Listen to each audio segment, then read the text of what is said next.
আসসালামু আলাইকুম। আপনারা সবাই কেমন আছেন? আশা করি ভালো আছেন। আলহামদুলিল্লাহ আমিও ভালো আছি। আজকে আমি 12 থেকে 15 বছর বেবিদের জন্য সুন্দর একটি ড্রেস তৈরি করব। আর এই ড্রেসটির জন্য আমি কি কাপড় নিয়েছি, কতটুকু কাপড় নিয়েছি সম্পূর্ণ আপনাদের সাথে শেয়ার করব। আশা করি সম্পূর্ণ ভিডিওটি দেখবেন, তাহলেই এই ড্রেসটির ডিজাইন এবং সম্পূর্ণ ভিডিওটি দেখলে আপনি সম্পূর্ণ ড্রেসের আইডিয়াটা পেয়ে যাবেন। এখানে আমি 2 গজ 4 গজ পরিমাণ কাপড় নিয়েছি, 2 কালারের, একটি কালো এবং অন্যটি আমি পেস্ট কালারের কাপড় নিয়েছি। দুটোই আমি 3 হাত বহরের কাপড় নিয়েছি, জর্জেট কাপড়, ডাবল জর্জেট। আপনারা চাইলে পাতলা বা অন্য প্রিন্ট জর্জেট দিয়ে ড্রেসগুলো কাটিং করতে পারেন। আমি এখানে বডির জন্য 17 ইঞ্চি কাপড় নিয়েছি লং। যেহেতু আমার ড্রেসটির জর্জেট কাপড়, সেজন্য আমি সেলাইয়ের জন্য একটু বেশি করে নিয়েছি। আমার কাটার পরে 16.5 ইঞ্চি আমি রাখবো, তারপর সেলাইয়ের পরে আমি 15 ইঞ্চি রাখবো, 1.5 ইঞ্চি আমি সেলাইয়ের জন্য রাখবো। এখানে আমি পুটের জন্য 7 ইঞ্চিতে দাগ দিয়ে নিয়েছি, তারপর আরমোলের জন্য আমি 7 ইঞ্চিতে দাগ কেটে নিয়েছি লম্বাভাবে। তারপর আমি বডির জন্য 11 ইঞ্চি নিয়েছি 4 ভাগে। তারপর আমি সুন্দরভাবে দাগ কেটে নিচ্ছি এবং নিচ থেকে আমি 1 ইঞ্চি পরিমাণ দাগ কেটে তারপর রাউন্ড শেপ দিয়ে দেব। যেহেতু আমি ড্রেসটি কুচি দিয়ে তৈরি করব, সেজন্য আমি নিচ থেকে সুন্দরভাবে এরকম রাউন্ড শেপ দিয়ে কাটিং করে আপনাদের দেখিয়ে দিচ্ছি। এই ড্রেসটির কোমরের জন্য আমি 10 ইঞ্চি নেব, 1 ইঞ্চি সেলাইয়ের জন্য এবং 9 ইঞ্চি আমি অরিজিনাল মাপ রাখবো। 4 ভাঁজ করে আমি 9 ইঞ্চি নিয়েছি।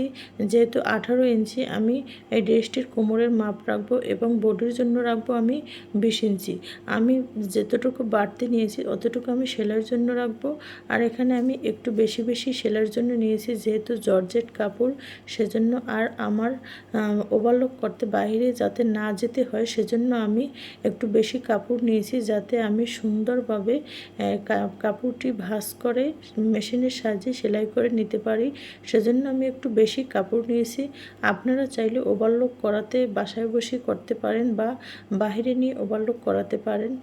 এজন্য আমি একটু বেশি কাপড় নিয়েছি, ওভারলক করতে আমি বাহিরে যাব না, সেজন্য। এখানে আমি সাইডের কাপড়টি না কেটে এরকম সোজাই রেখে দিয়েছি, দাগ দিয়ে নিয়েছি, সেজন্য আমি সাইডের কাপড়টি কাটিনি। আমি ওই সাইডের কাপড়টি সুন্দরভাবে মেশিনের সাহায্যে ভাঁজ করে দেব। এখানে আমি সামনের পার্টে যেভাবে ডিজাইন করব, সেই ডিজাইনের জন্য আমি এখানে 9 ইঞ্চি কাপড় নিয়েছি 4 ভাঁজ করে। তার উপরে আমি সামনের পার্টের বডির কাপড়টি রেখে এরকম সাইড থেকে আমি আরমোলের সাইড সুন্দরভাবে বাড়তি কাপড়টুকু আমি কেটে নিচ্ছি।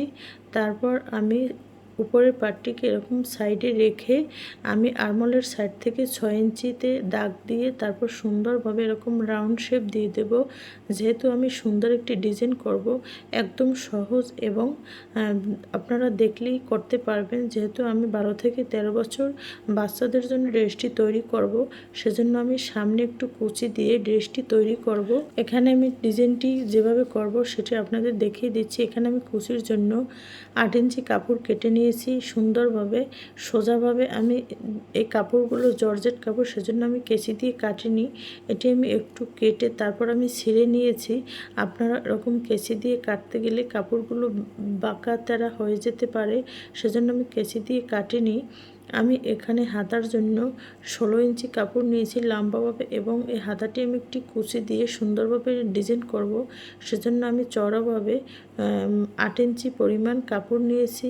আপনারা এরকম সুন্দরভাবে একটু বেশি কাপড় নিয়েও কুচির জন্য, আর আমি এখানে বেশি কুচি করব না, সেজন্য আমি 8 ইঞ্চি কাপড় নিয়েছি। এখানে আমি 2 ইঞ্চি পরিমাণ চওড়াভাবে সামনে পাইপিং করব, সেই কাপড়টি কেটে নিচ্ছি। এখানে আমি 7.5 ইঞ্চি দাগ দিয়ে তারপর আমি পাইপিংয়ের কাপড়টি কেটে নিয়েছি লম্বাভাবে এবং চওড়াভাবে আমি 2 ইঞ্চি পরিমাণ নিয়েছি। তারপর আমি এরকম সুন্দরভাবে কুচি করে হাতাটিতে পাইপিং করে দেব। আপনারা এরকম সহজ ড্রেস বাসায় বসে তৈরি করতে পারেন একদম সুন্দরভাবে দেখেই।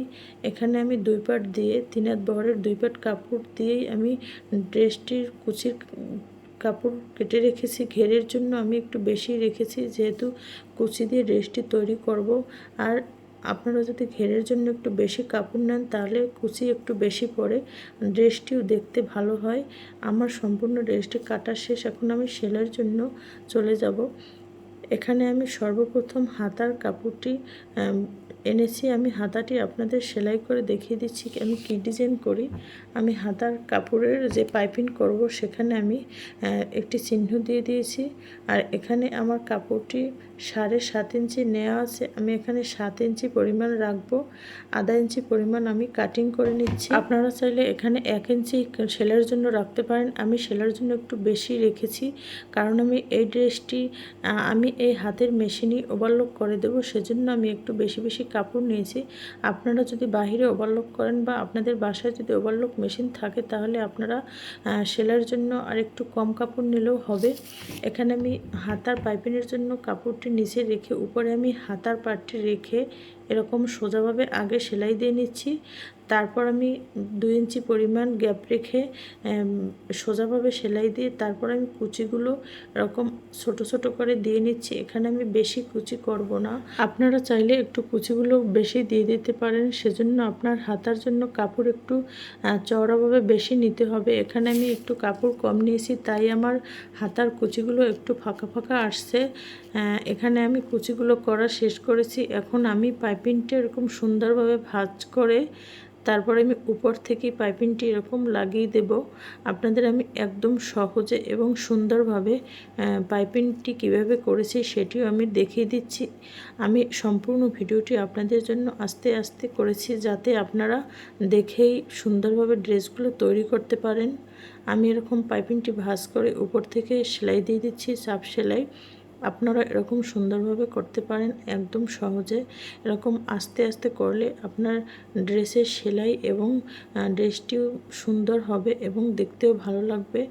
আমার হাতাটি করা শেষে এখন আমি সামনের পার্টটি যেভাবে ডিজাইন করব, সেজন্য আমি সর্বপ্রথমে 2 পার্ট করে আমি কাপড় নিয়েছি। সামনের বডির পার্টে যেহেতু এক কালারের পেস্ট কালার কাপড়টি একটু পাতলা, সেজন্য আমি এরকম 2 পার্ট করে কাপড় নিয়েছি আর ডিজাইনটি করার জন্য।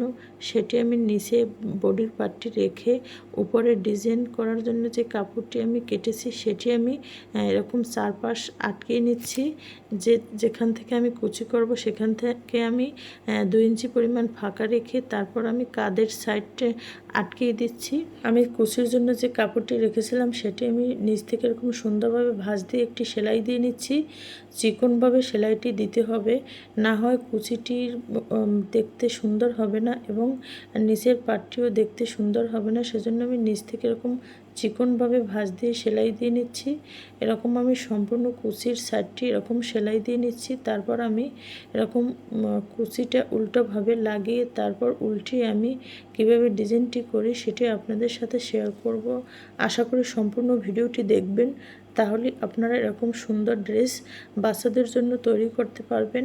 আর এরকম বড় বাচ্চাদের জন্য সামনে কুচি দিয়ে এরকম সুন্দর ড্রেস তৈরি করতে পারবেন। আমার কুচিগুলো দেওয়া শেষ, এখন আমি উল্টিয়ে নিচ্ছি। তারপর আমি যে সাইডটি খোলা রেখেছিলাম সেই সাইডটি আমি আরমোলের সাথে এরকম আটকে নিচ্ছি।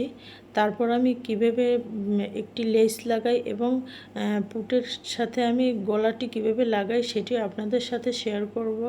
আশা করি সম্পূর্ণ ভিডিওটি দেখলেই আপনারা এরকম সুন্দরভাবে ড্রেস তৈরি করতে পারবেন। আমি কুচির কাপড়টি এক সাইড আরমোলের সাথে এরকম সুন্দরভাবে রাউন্ডভাবে লাগিয়ে নিচ্ছি, যাতে আমার কুচির কাপড়টি সামনে থেকে এলোমেলো হয়ে না যায় বা উঠে না যায়, সেজন্য আমি এরকম আরমোলের সাথে সুন্দরভাবে লাগিয়ে নিচ্ছি। তারপর আমি ড্রেসটি সম্পূর্ণ হওয়ার পরে আপনাদের দেখিয়ে দিচ্ছি। আপনারা চাইলে এরকম সুন্দরভাবে ড্রেস তৈরি করতে পারবেন। এখন আমি গলাটি কিভাবে লাগাই সেটিও আপনাদের সাথে শেয়ার করছি।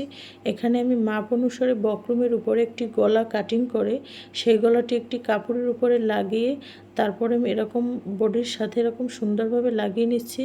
সামনের পার্টের আমি যে পার্টের ডিজাইন করেছি সেখানে এরকম সুন্দরভাবে লাগিয়ে নিচ্ছি। আপনারা এরকম সুন্দরভাবে বক্রমে গলা কেটে তারপর এরকম পুটের সাহায্যে লাগিয়ে নেবেন। পুটের সাথে লাগিয়ে নিলে ড্রেসটির গলাটি সুন্দর আসে। আর আপনারা যদি গলাটি কাটিং করেন তাহলে হয়তো একটু তেরা বাঁকা হয়ে যেতে পারে। আমার গলাটি কাটিং করা শেষ, এখন আমি সামনের কুচির পাটের উপরে একটি সুন্দর লেস লাগিয়ে নিচ্ছি। এরকম একটি কালো লেস আমি লাগিয়ে দিচ্ছি। তারপর আমি প্রথম একটি সেলাই দিয়ে তারপর আমি আরেকটি সেলাই দিয়ে দিচ্ছি, যাতে লেসটি উল্টে না যায়। সেজন্য আমি এরকম দুই সাইডে সুন্দরভাবে সেলাইগুলো দিয়ে নিচ্ছি। আপনারা এরকম সুন্দর এবং মজবুত করার জন্য ডাবল সেলাই দিয়ে ড্রেসগুলো তৈরি করতে পারেন। এখন আমি গলাটি কাটিং করে রেখেছিলাম, সেটি আমি একটি চাপ সেলাই দিয়ে নিচ্ছি। তারপর আমি গলাটির উপরেও এই লেসটি লাগিয়ে দেব। এরকম আস্তে আস্তে চাপ সেলাইটি দিতে হবে, না হয় অনেক ঘোষ হয়ে যাবে। যেহেতু জর্জেট কাপড়, আপনি যতই আস্তেভাবে সেলাই করুন না কেন একটু ঘোষ হবেই। তারপরও সাবধানে করতে হবে। আমি যেভাবে আস্তে আস্তে করেছি, আপনারা এরকম একদম আস্তে আস্তে সেলাইগুলো করবেন, তাহলে একদম ঘোষ হবে না, একদম সহজেই করতে পারবেন। আমার গলাটি করার শেষ, এখন আমি লেসটি লাগিয়ে নিচ্ছি। আমি এই লেসটি ঘুরিয়ে ঘুরিয়ে গলার সাইডে লাগিয়ে নেব। আপনারা এরকম সুন্দর লেস দিয়ে ড্রেসগুলো ডিজাইন করতে পারেন একদম সহজে। আমি সর্বপ্রথম সাইড থেকে সেলাই দিয়ে তারপর আমি সুন্দরভাবে অন্য সাইড থেকে আরেকটি সেলাই দিয়ে দেবো, যাতে লেসটি মজবুত হয়, এলোমেলো না হয়ে যায়। সেজন্য আমি আস্তে আস্তে সেলাই করেছি। আপনারা এরকম সাবধানে ড্রেসগুলো তৈরি করবেন, যেহেতু জর্জেট কাপড় দিয়ে আমি ড্রেসটি তৈরি করেছি।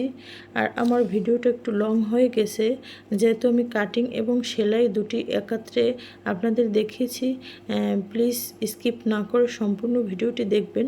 আর দেখলেই আপনারা এরকম সুন্দর ডিজাইন বাসায় বসে আপনাদের বাচ্চাদের জন্য তৈরি করতে পারবেন একদম সহজে। আমার গলার দুই সাইডের দুটি সেলাই দেওয়া শেষ। এখন আমি পিছনের পার্ট করে রেখেছি, সেটির সাথে সামনের বডির পার্ট এরকম অ্যাডজাস্ট করে নেব। তারপর আমি হাতাটি লাগিয়ে নেব। আর যেহেতু আমি জর্জেট কাপড় দিয়ে ড্রেসটি তৈরি করেছি, সেজন্য সুতা ওঠার জন্য আমার ওভারলক করতে হবে। আর যেহেতু আমার ওভারলক মেশিন নেই, সেজন্য আমি মেশিনে এরকম সুন্দরভাবে ওভারলক করে দিয়েছি। যেহেতু আমার একটু কষ্ট হয়েছে, তারপরও আপনারা চাইলে এরকম হাত মেশিনেও এরকম সেলাই দিয়ে ঘুরিয়ে ঘুরিয়ে তারপর ওভারলকের কায়দায় করতে পারবেন। আমার কাঁধের সেলাইটি দেওয়া শেষ, এখন আমি হাতাটি লাগিয়ে নিচ্ছি। আমি হাতাটি কিভাবে করেছি সেটি আপনাদের সাথে শেয়ার করেছি। আমি হাতাতে একটু কুচি করে দেব, সামান্য পরিমাণে, একদম বেশি না, একদম অল্প 2-4টা করে আমি কাঁধে কুচি করে দেব। তারপর আমি এরকম মেশিনের সাহায্যে সুন্দরভাবে এরকম ওভারলকের কায়দায় করে দেব। আপনাদের আমি দেখিয়ে দিচ্ছি কিভাবে আপনারা করবেন, তাহলে আপনাদের আর বাইরে যেতে হবে না। ওভারলক করতে একটু হয়তো কষ্ট হবে। এরকম করে তারপর আপনারা জর্জেট ড্রেসগুলো বাসায় বসে তৈরি করতে পারবেন। আমি এরকম সুন্দরভাবে করে নিয়েছি। আমার হাতাগুলো লাগানো শেষ। এখন আমি মাপ অনুসারে সাইড সেলাই করে তারপর কুচিগুলো লাগিয়ে আপনাদের দেখিয়ে দেব। আর আমি নিচের ঘেরের পাটটি কিভাবে ডিজাইন করেছি সেটিও আপনাদের দেখিয়ে দিচ্ছি। এখানে আমি ঘেরের পাটের জন্য নিচে 2 পাট পরিমাণ কাপড় কেটে রেখেছিলাম, 8 ইঞ্চি পরিমাণ। এটি আমি 2 ভাঁজ করে তারপর নিচে লাগিয়ে দেব। যেহেতু আমার কালো কাপড়টি একটু মোটা, সেজন্য আমি পাতলা কাপড়টি দিয়ে 2 ভাঁজ করে লাগিয়ে দেব। এখানে আমি সর্বপ্রথম লম্বাভাবে লাগিয়ে নিয়েছি। তারপর আমি এরকম চিকনভাবে একটি ভাঁজ করে পাইপিং দিয়ে নিচ্ছি। তারপর আমি এটি 2 পার্ট করে লাগিয়ে নেব। এরকম প্রথমে আমি এরকম চিকন ভাঁজ দিয়ে একটি সেলাই দিয়ে নিচ্ছি। আপনারা এরকম চিকন ভাঁজ দিয়ে একটু সেলাই দিয়ে নিলে তাতে আপনার দেখা যায় ড্রেসটির সুতাটা উঠবে না, একদম সুন্দরভাবে অন্য সেলাইটিও দিতে পারবেন। এখন আমি কালো কাপড়টি নিচে রেখে এক কালারের পেস্ট কালার কাপড়টি উপরে রেখে উপর থেকে আমি একটি সোজাভাবে সেলাই দিয়ে তারপর আমি লাগিয়ে নিচ্ছি। আপনারা এরকম সুন্দরভাবে করতে পারবেন, একদম সহজ। একটু চেষ্টা করলে আপনারা এরকম ড্রেস বাসায় বসেই তৈরি করতে পারবেন। আমার সম্পূর্ণ ড্রেসটি তৈরি করা শেষ। আপনারা চাইলে এরকম সুন্দর সুন্দর ড্রেস বাসায় বসে বাচ্চাদের জন্য তৈরি করতে পারবেন। আমি নিচে এবং বুকের কাছে সুন্দরভাবে একটি ফুল ফুল লেস করে দিয়েছি এবং আমি কুচিটা কিভাবে লাগিয়েছি সেটি আপনাদের সাথে শেয়ার করেছি এবং আমি এখন দেখিয়ে দিচ্ছি আমি কিভাবে কুচিটা বডির সাইডে এরকম লাগিয়ে নিচ্ছি যাতে আমার সামনের কুচিটা উঠে না যায়, সেজন্য একদম সুন্দরভাবে লাগিয়ে নিচ্ছি। আর এখানে আমি একটি কাপড়ের উপর একটি লেস দিয়ে তারপর সুন্দর একটি ডিজাইন করে দিয়েছি। আপনারা চাইলে এরকম সুন্দর ডিজাইন বাসায় বসে করতে পারবেন। ভিডিওটি কেমন হয়েছে অবশ্যই কমেন্ট করে জানিয়ে দেবেন। আর যদি আপনাদের কোনো সমস্যা হয় তাহলে আমাকে কমেন্ট করতে পারেন, আমি আপনাদের কমেন্টের মাধ্যমে সব বুঝিয়ে দেব। এরকম লেস দিয়ে এবং সুন্দর করে ড্রেসগুলো কিভাবে তৈরি করতে হয়। যদি ভুল হয় ক্ষমার দৃষ্টিতে দেখবেন। আজ এ পর্যন্তই। সবাই সুস্থ থাকবেন, ভালো থাকবেন। আল্লাহ হাফেজ।